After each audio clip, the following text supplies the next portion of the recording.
Queridos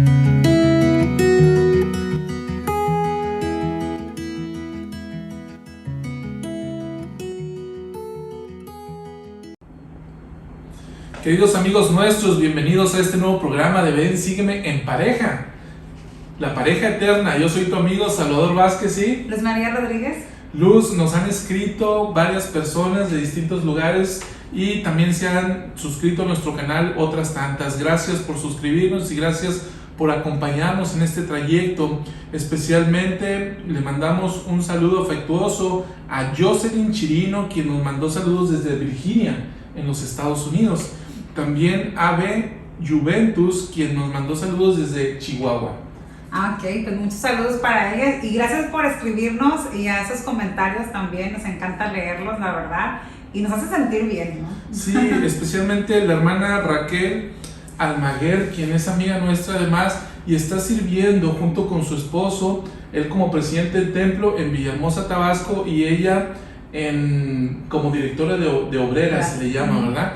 Entonces un saludo, hermana Raquel, cada semana nos deja por ahí un mensajito. Gracias por acompañarnos. Gracias. Luz, otra cosa que nos han comentado es por qué dividimos nuestros programas en segmentos y por qué les ponemos los títulos que les ponemos. Ok, lo dividimos en segmentos para tratar de hacer este aprendizaje de una manera más amena y a veces también no perdernos entre tanto conocimiento que nos dan las escrituras, porque es demasiado y es abundante y tratamos de resumir lo que nosotros hemos aprendido, ¿no? Al estudiar. Y sobre todo el nombre de cada segmento pertenece a una oración de los versículos que estamos analizando en conjunto con ustedes. Entonces es de ahí de donde salen y la verdad pues creo que ha sido muy práctico para nosotros esta manera de poder compartir con ustedes este conocimiento y espero que también lo sea para ustedes. Entonces no te lo inventas. No me lo invento. Muy bien, pues gracias amigos por estar con nosotros. Vamos a comenzar. El título de la lección es: No hay arma forjada en contra de vosotros que haya de prosperar.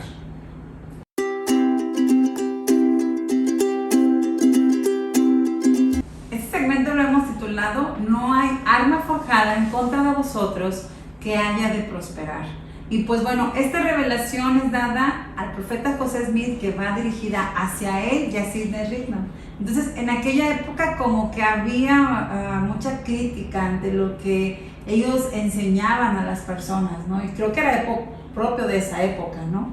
Bueno, Luz, llevamos, si te fijas, unas 4 semanas de Ven, Sígueme, hablando básicamente de los mismos hechos, ¿no? Sí. Esta circunstancia que sucedió con Ezra Booth.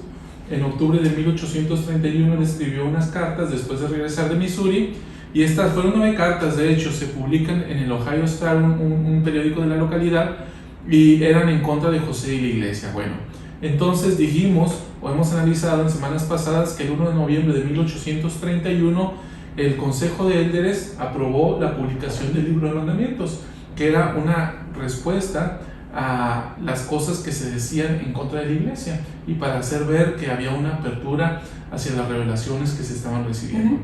Luego, como efectivamente lo hecho por este hombre Ezra Booth y además le había unido otro hombre que se llamaba Simon Ryder, ellos habían logrado un efecto real entre las personas a tal grado que aquellos que escuchaban hablar sobre la iglesia empezaban a tener cierto recelo, reticencia, y ya no recibían a los líderes ni su predicación debido a estos comentarios.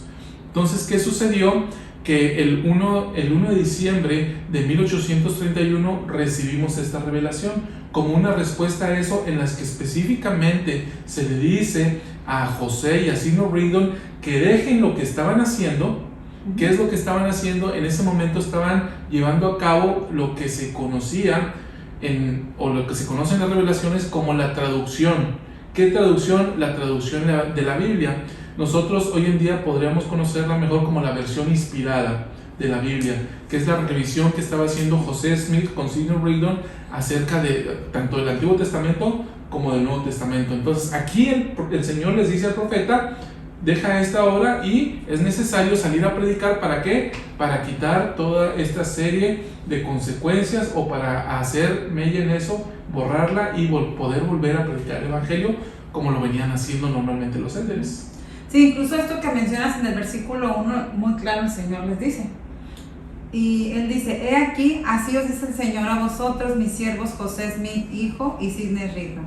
Ciertamente ha llegado el tiempo en que es necesario y oportuno que abráis vuestra boca para proclamar mi evangelio, las cosas del reino, explicando sus misterios por medio de las Escrituras, de acuerdo con la porción del Espíritu y del poder que os dará según mi voluntad.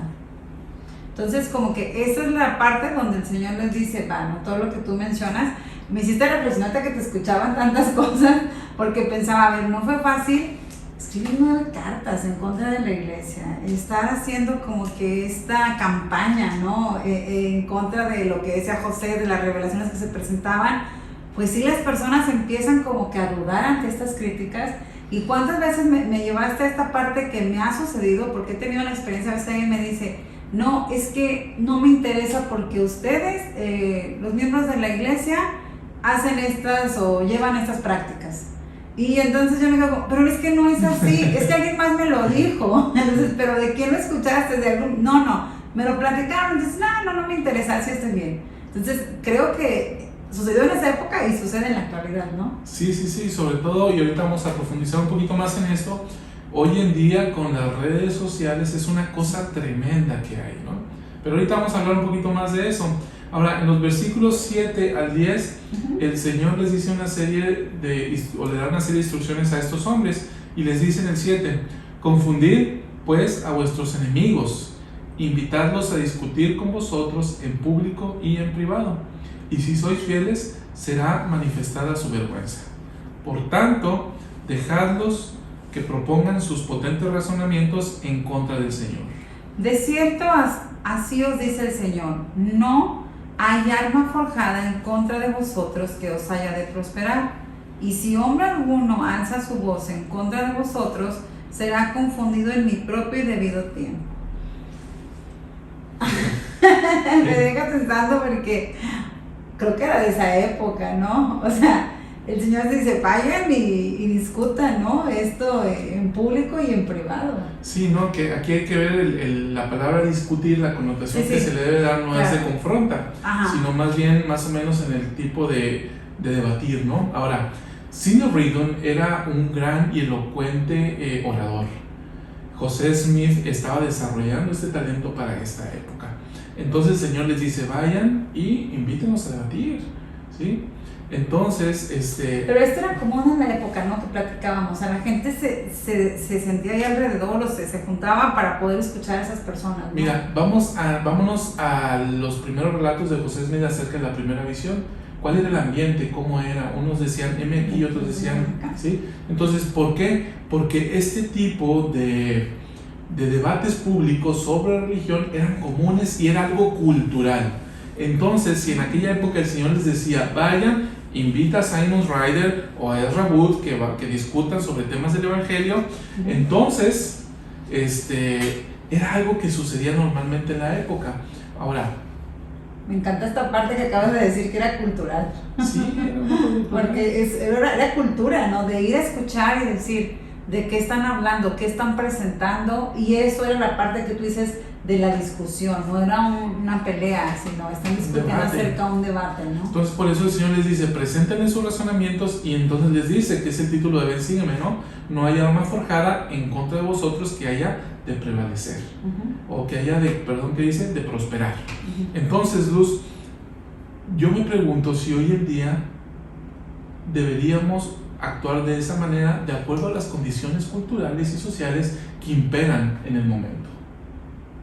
Bueno, es que también por otro lado son otras, ¿no? Han cambiado las redes sociales, ahorita que tú mencionabas, es una manera de poder predicar, y hasta ahí podemos llevar a un debate, pero parece que no es un debate como estos que hemos platicado, ¿no?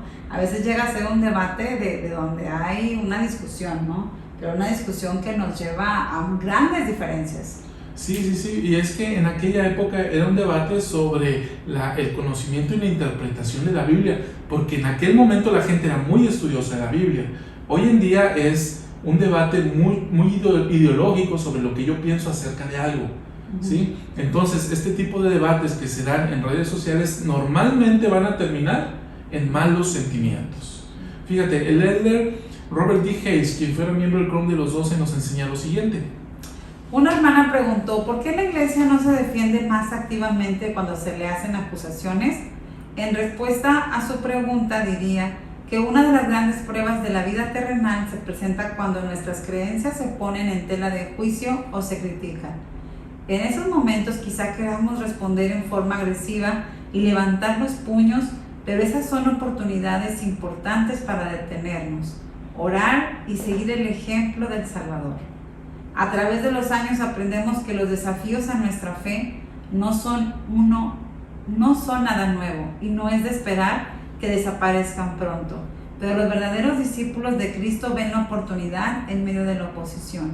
Les aseguro que el responder a nuestros acusadores de esa manera nunca es una debilidad, es el valor cristiano en acción. Afortunadamente el Señor conoce el corazón de nuestros acusadores y cómo podemos responderles de la manera más eficaz. A medida que los verdaderos discípulos busquen la guía del Espíritu, reciben inspiración específica para cada situación.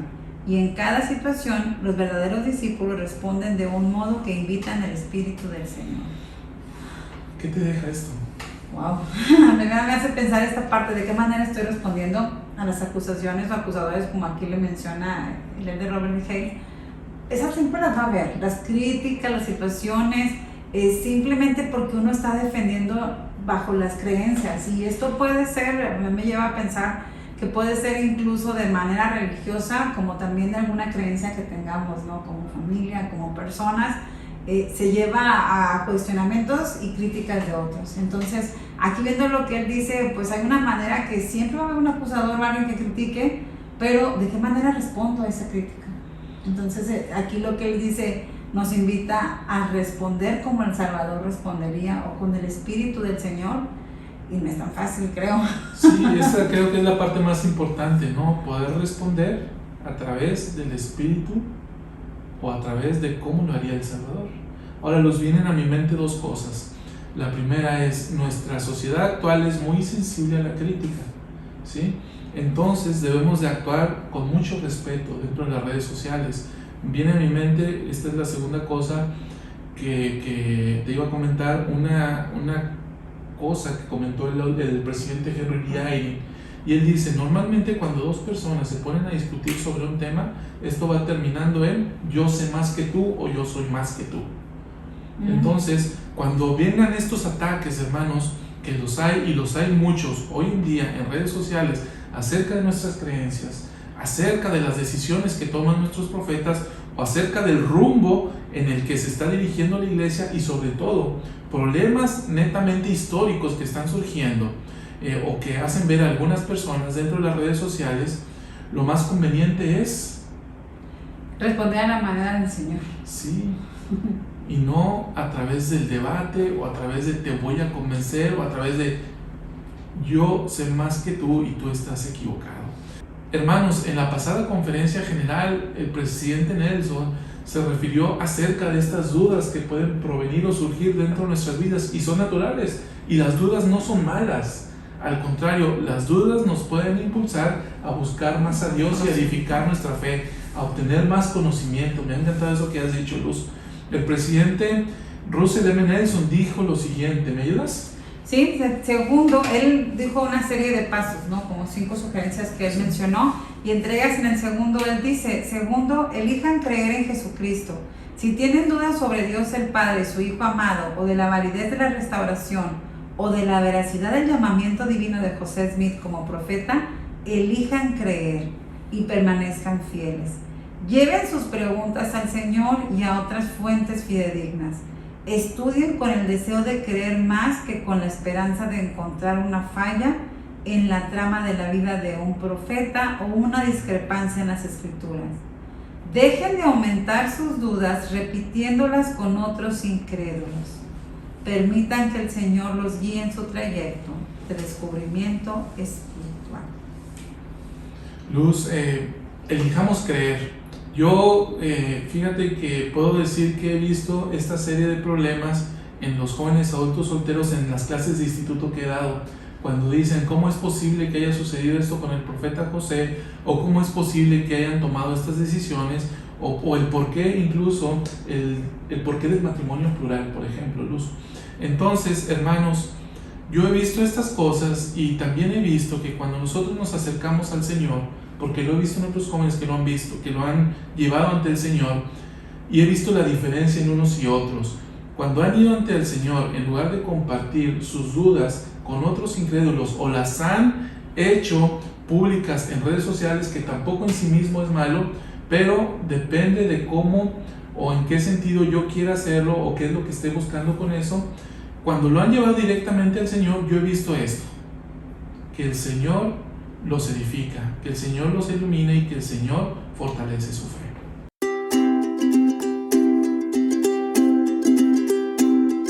Este segmento lo hemos titulado Quien lea, entienda y reciba. Estamos todavía en la sección 71 de Doctrina y Convenio, y vamos a leer esta parte en el versículo 5 y 6, lo que el Señor les dice. Él dice: ahora he aquí, esto es prudente, quien lee, que entienda y también reciba, porque a quien recibe le será dado más abundantemente, a saber, poder. Wow, me encanta esto. Son porque, dos bien pequeñitos. Sí, me encanta porque dice, bueno, primero para entender hay que leer, y entonces dice, y hay que recibir. Entonces, ¿realmente sabemos cómo recibir? Es la primera pregunta que viene a mi mente. ¿Qué hago yo para poder recibir? Pues puedo hacer varias cosas, ¿no? Las respondo yo mismo. Pues uno es buscar la guía del Señor a través del Espíritu Santo, ¿sí? Esa sola cosa nos va a iluminar para poder recibir los misterios de Dios, porque dice, a quien reciba le será dado más abundantemente, a saber, poder, luz. ¿Te gustaría llenarte de poder? Sí, claro. Me dejaste, reflexionando y meditando esta parte del recibimiento.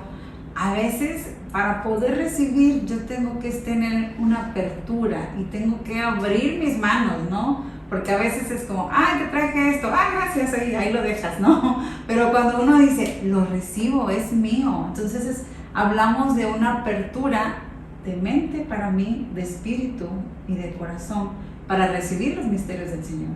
Wow. Entonces creo que esa es la parte también que podemos aprender, que por eso entonces cuando yo leo, entiendo y recibo, porque estoy abriendo mi mente, estoy teniendo este deseo, esta apertura de buscar. En el libro de Mormón, Luz nos enseña en el capítulo 12 esto que tú estás explicando.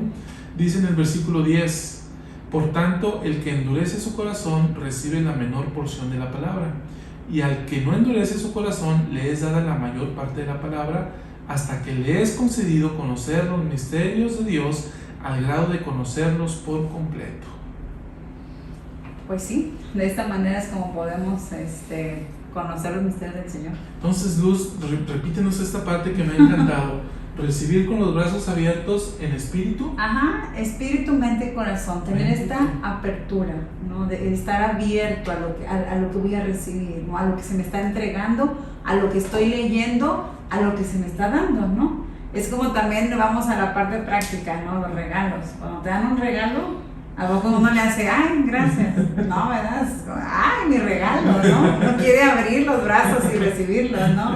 Entonces, pasa lo mismo con los misterios del Señor. Entonces, yo voy a abrir mi mente, voy a abrir mi corazón, voy a abrir mi espíritu para recibir esto que se me está dando.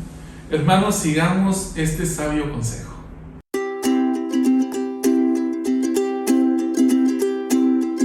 Este tercer segmento de nuestro programa es un tributo al segundo obispo de la iglesia, el obispo New K. Whitney. Luz, este hombre fue uno de los grandes hombres que apoyaron al profeta José Smith en la causa de la restauración. Me parece, Luz, que él junto con otros fueron los pilares, los que establecieron los fundamentos, que sin ellos esta obra de la restauración hubiera sido o se hubiera llevado a cabo de una manera diferente. La fe que ellos ejercieron fue fundamental para que esta iglesia pudiera organizarse y pudiera estar donde ahora está, hay que decirlo. Esta revelación que estamos analizando se refiere al llamamiento que se le dio a New como obispo dentro de la iglesia. Bueno, pues qué interesante, ¿no? Y ahorita me dejaste con esto que dices que él fue una parte fundamental para que la iglesia esté en la actualidad, ¿no? Donde está. Y creo que esa es la parte a veces que nos encanta escuchar acerca de la historia, de lo que pasó con los santos, ¿no? En aquella época, porque nos gusta saber qué fue lo que los llevó a ser firmes, a tener esta fortaleza, esa fe que ellos tenían, pero que hoy por hoy nos permite a nosotros también abrazarla, ¿no? Y si tienes alguna historia de algo que compartirnos. Fíjate, sí, su nieto contó una historia que a mí me pareció de lo maravilloso, pero es en razón de lo que se le dice a Newt en esta revelación. En los versículos 2 y 8, el Señor les dice lo siguiente, y esto fue luz, porque recordemos que hemos analizado en semanas previas que Edward Padrich, el primer obispo de la iglesia, fue nombrado como obispo para Sion. Pero recordemos que a estas alturas la iglesia estaba establecida al sur en Missouri y al noroeste un poquito en Kirtland, Ohio, o en Hiram, Ohio, en varias localidades de ahí. Entonces había un obispo en Sion, pero no había un obispo en Kirtland. Entonces el Señor estima prudente y necesario que se llame un hombre para tal asignación. Entonces en el versículo 2 y 8 dice lo siguiente, ¿me ayudas, Luz? Porque de cierto, así dice el Señor, me es oportuno que se os nombre un obispo a vosotros, o de entre vosotros, para la iglesia en esta parte de la viña del Señor. Y ahora de cierto os digo, mi siervo Newt K. Whitney es el hombre que será nombrado y ordenado a este poder.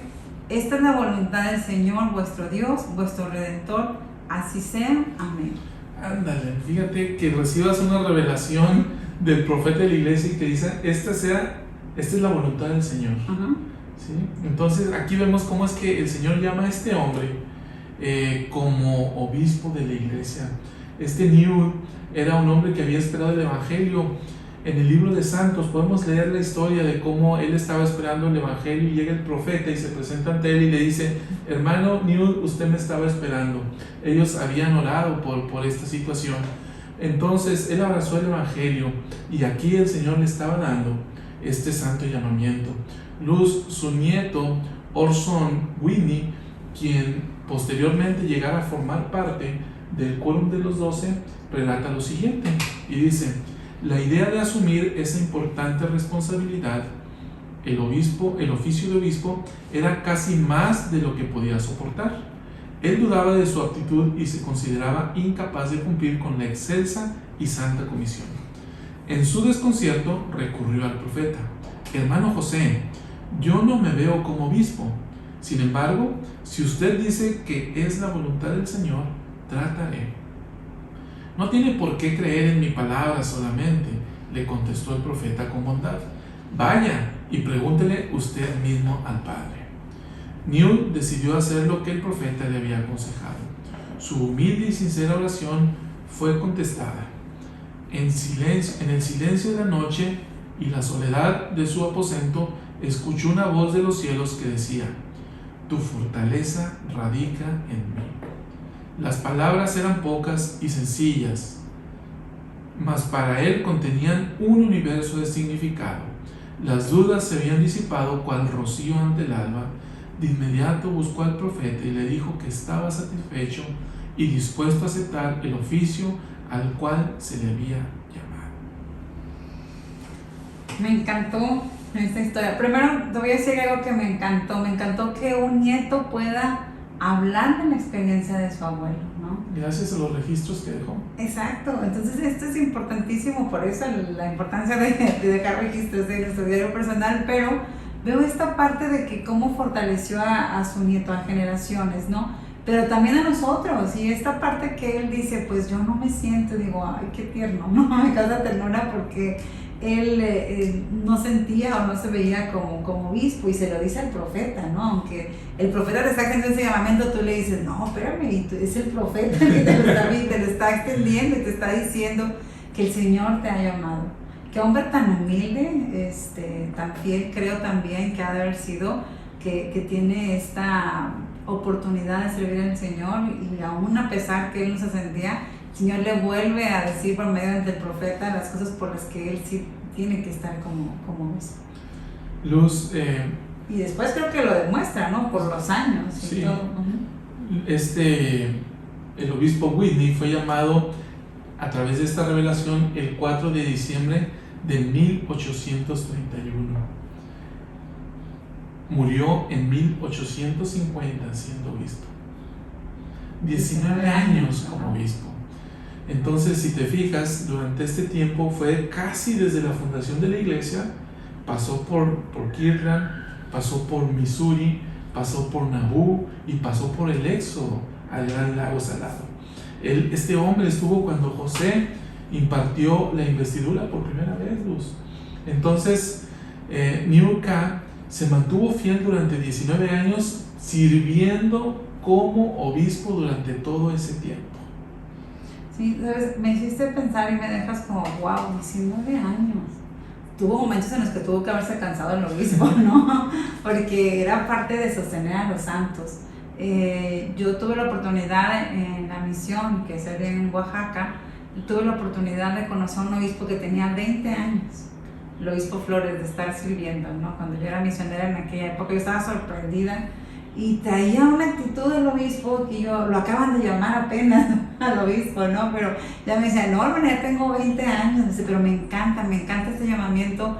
Sí, se dividió el barrio, ya se vio la estaca y yo sigo aquí y seguiré sirviendo al Señor y hasta que ya me diga el Señor que es suficiente, ¿no? Y que hasta ahí ha sido su momento.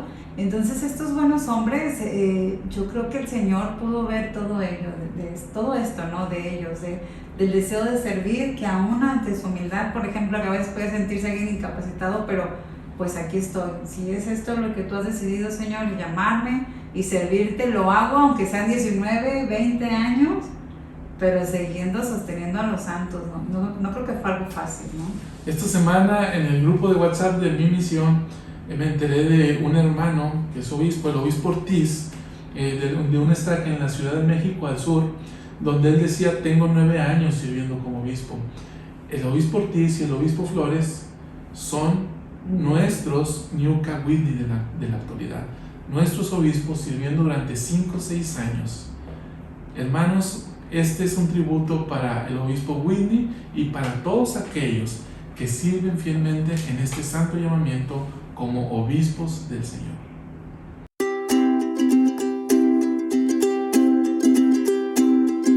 Este segmento lo hemos titulado Entregarán un informe de su mayordomía al obispo.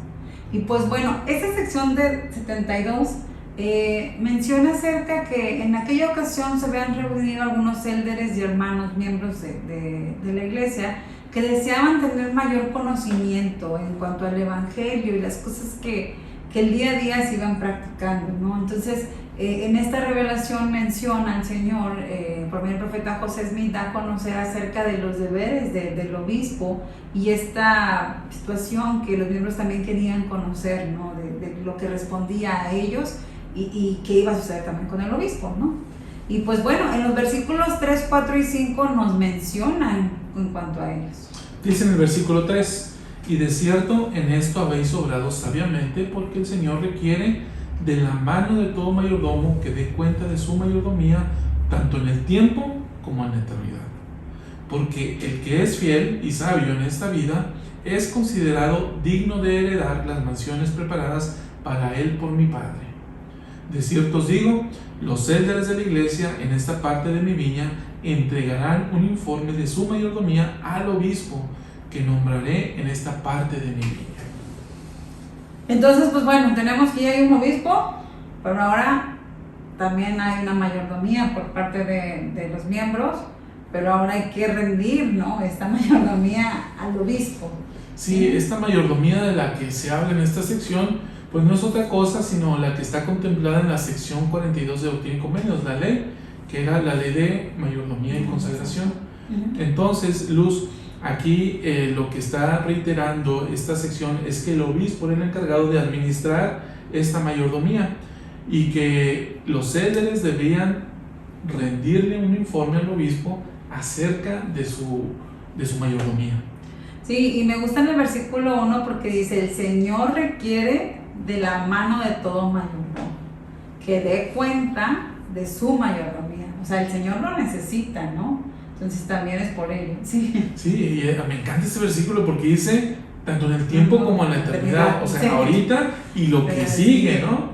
O sea, todo el tiempo, de acuerdo con esta doctrina que nos está enseñando, nosotros somos mayordomos ante el Señor, y esta mayordomía no es solamente por esta vida, sino por la eternidad. Nosotros tenemos algo por qué rendirle cuentas al Señor. Ok, muy bien, ya hemos aprendido de ello. Y en los siguientes versículos, ¿no? También menciona parte de esto, en los versículos 15, 16, 17, 18 y 19. Dice lo siguiente: de manera que proviene de la iglesia, porque según la ley todo hombre que venga a Sión debe poner las cosas ante el obispo en Sión. Me voy a tener tantito aquí, esta parte, ¿no? Recordemos que estamos hablando de que, o hemos estado hablando de que Sión era Missouri, ¿no? Entonces todo hombre que fuera a ir hacia allá debería de poner todas las cosas ante el obispo de Sión. Luz, hoy en día nosotros ¿de qué manera podemos poner todas nuestras cosas ante nuestro obispo? Bueno, creo que podemos ir hacia él y ofrecerle toda nuestra ayuda, ya sea con nuestros talentos, que creo que podemos ir, nuestra ayuda también de manera, a lo mejor en algunas ocasiones puede ser económica o financiera. Si hay alguien a quien podemos ayudar, es como obispo, aquí estoy, de esta manera, ¿qué necesita? Es la parte, ¿no?, que viene a mi mente también. Pero también creo que el ir hacia él y decir, ¿qué más hay que necesita, obispo? ¿Qué más hay que poder dar, no? Sí. Y cuán importante es que podamos hacer esto, ¿no? Luz, en los siguientes versículos sigue diciendo: y ahora de cierto os digo, que como todo elder en esta parte de la viña tiene que dar cuenta de su mayordomía al obispo de esta parte de la viña. Un certificado del juez o obispo de esta parte de la viña, dirigido al obispo en Sión, hace a todo hombre aceptable y satisface todo requisito para una heredad y para ser recibido como mayordomo sabio y obrero fiel. De otra manera, no será aceptado por el obispo de Sión. Y ahora de cierto os digo, que todo elder que dé cuenta al obispo de la iglesia en esta parte de la viña, sea recomendado por la iglesia o las iglesias en donde esté orando, a fin de que él y sus cuentas queden aprobados en todas las cosas.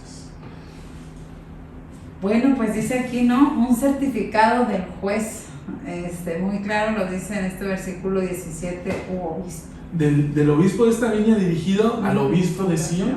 Sí, esto es lo que acreditaba a todo hombre como un hombre, dice, aceptable. ¿Sí? Luz, hoy en día, ¿de qué manera el hombre y la mujer llegamos a ser aceptables?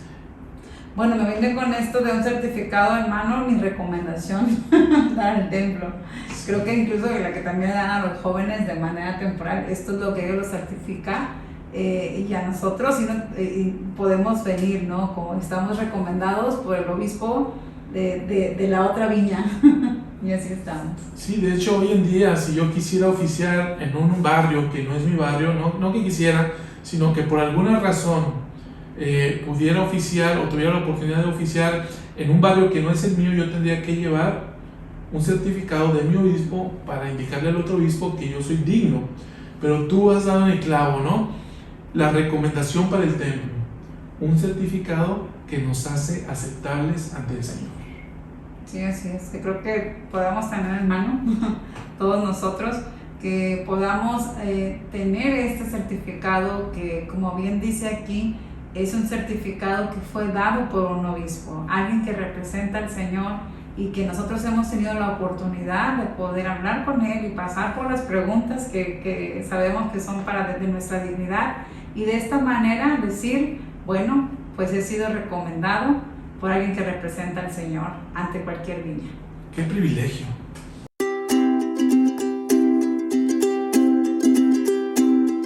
Alzando vuestra voz. En la sección 75 de Doctrina y Convenios, Luz, están contenidas dos revelaciones en la que el Señor da una serie de consejos a los élderes que habría de llamar para servir en misiones, y establece una serie de compañerismos en las que llama a los élderes a servir en unas partes del sur, o del este de los Estados Unidos para que salgan a predicar.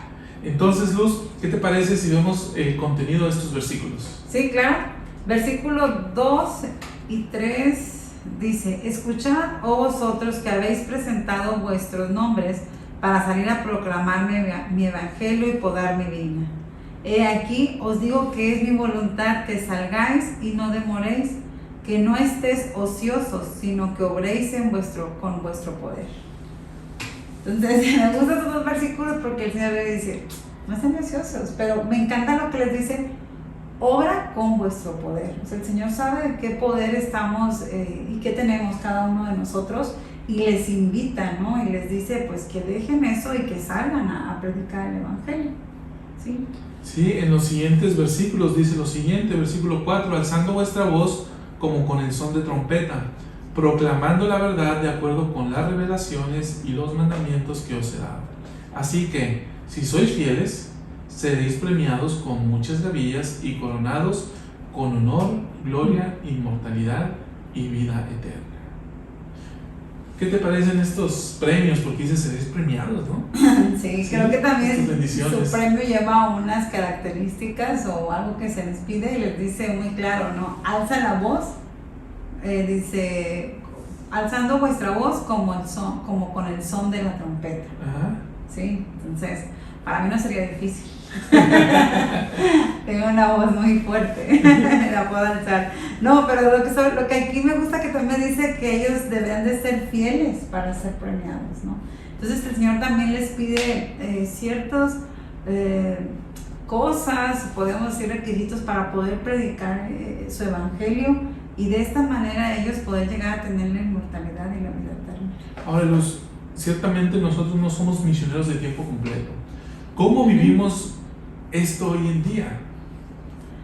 Bueno, creo que es una de las cosas que habíamos visto anteriormente, pueden ser redes sociales, pero a mí me encanta esta parte de poder aprender que se puede enseñar el evangelio a través del ejemplo. Esta parte del predicar a través de lo que a mí me hace feliz, y que en este caso me ha dado el evangelio, la felicidad para poder yo compartirlo con otra persona de esta manera. Y de ahí que la persona pueda recibir lo que yo estoy dando, pero es por lo que yo he recibido y tengo, que yo deseo compartirlo. Y tú lo ves, y es una de las cosas que también he aprendido, que cuando la gente trae todo este espíritu más parecido a Cristo, es difícil que alguien quiera contender contra ti, y hablar en cuanto a cuestiones que te llevan a una contención. Luz, me hiciste pensar en algo.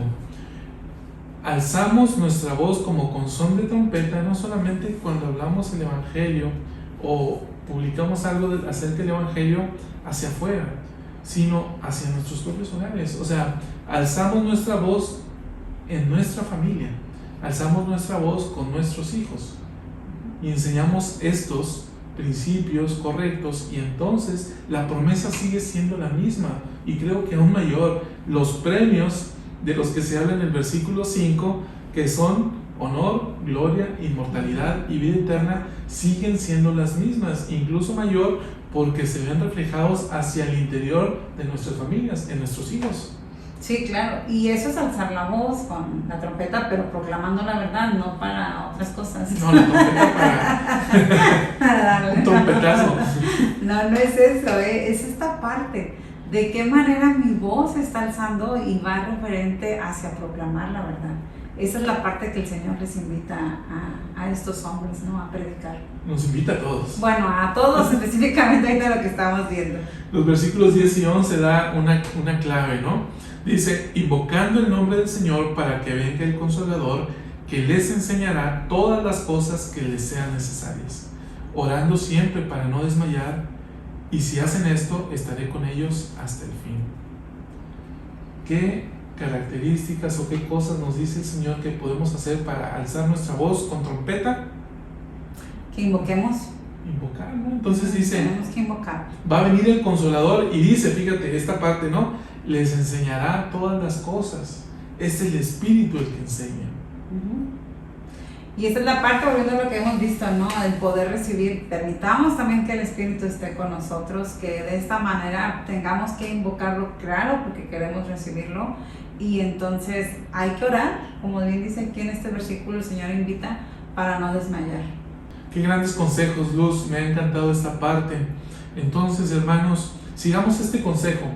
Alcemos nuestra voz como con son de trompeta a través de las palabras que nos inspire el Consolador, quien finalmente va a enseñar.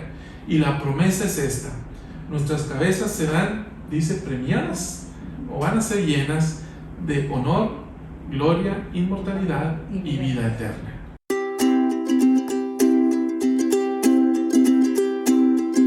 Pues hemos terminado de poder analizar juntos estas secciones. Gracias por estar aquí, por el poder escucharnos y escribir sus comentarios. La verdad es algo que nos encanta, porque también a la vez nos retroalimenta a nosotros y también podemos compartir el conocimiento, ¿no? Salvador, ¿qué te llevas estas secciones? A mí me ha encantado mucho esta parte de recordar la función del obispo en la época de 1831. De ver cómo es que el Señor llamaba a estos hombres para establecer Sion aún ante todas sus deficiencias, del mismo modo en que lo hace hoy. Me encanta esta parte, y me encanta esta parte en la que el Señor nos llama para establecer su reino. Ok, pues bueno, ojalá que todos podamos ver esto, ¿no? De poder a lo mejor escribir las cosas que podamos aprender durante nuestro estudio personal. Y sobre todo ver esta parte. Me encanta esto que dices al final, y siempre me viene a mi mente el poder edificar el reino del Señor. Que podamos ver de qué manera lo estamos edificando y qué es lo que estamos haciendo para fortalecer su reino. Nos vemos, hasta la próxima. Hasta luego.